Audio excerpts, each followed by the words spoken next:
आज world diabetes day के ऊपर आप लोगों को एक संदेश देना चाहूँगा कि डायबिटीज जिसे मधुमेह की बीमारी और शुगर भी कहते हैं, ये एक बहुत ही खतरनाक बीमारी है।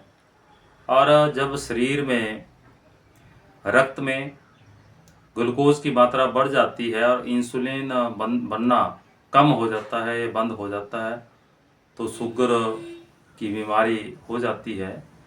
और ये सर्वे में पाया गया है कि 10 में से एक व्यक्ति को आज शुगर की बीमारी है।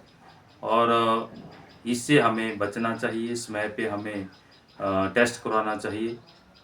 शुगर रक्त के टेस्ट के माध्यम से हम इसका पता लगा सकते हैं।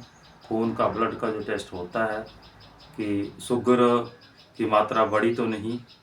और यदि हम शुगर का टेस्ट करवाते हैं तो खाली पेट यदि कराते हैं तो 100 से नीचे हमारी शुगर रहनी चाहिए। और यदि हम रैंडम कराते हैं, खाना खाने के बाद करवाते हैं, तो 150 से नीचे यदि शुगर की मात्रा होती है, mg/dl होती है, तो उसको हम शुगर नहीं कहते हैं।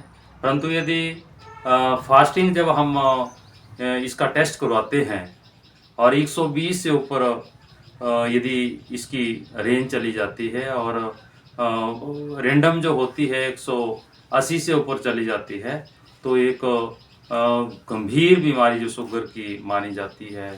हम ये देखते हैं कि इससे बहुत गंभीर लक्षण हो सकते हैं।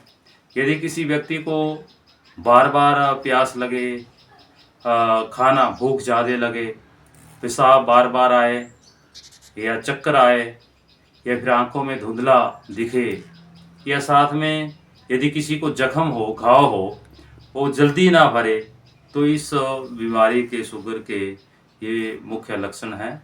तो इस स्थिति में चाहिए कि वह अस्पताल में जाएं और अपने ब्लड का टेस्ट करवाएं, ताकि ये पता लग सके कि शुगर की बीमारी तो नहीं है। और शुगर की बीमारी में हमें अपने खान पान से ठीक रख सकते हैं। दवाइयों के साथ साथ यदि हमारा खान पान ठीक होगा, जैसे कि चीनी, शुगर, गन्ने का रस, आम, केला, इस प्रकार की चीज़ें कम खाएं, ये ना खाएं।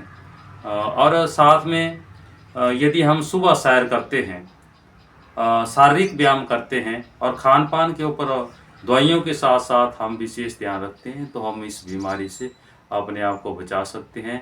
तो मेरा आप लोगों से आग्रह है कि एक बहुत ही खतरनाक बीमारी है, जिसे कि साइलेंट किलर के रूप में माना जाता है, क्योंकि ये अचानक इस तरह से यदि बढ़ जाती है तो हमारे किडनी को भी डैमेज कर सकती है, हार्ट के ऊपर प्रभाव डाल सकती है, और इससे हमारे किडनी और हार्ट भी डैमेज हो सकते हैं।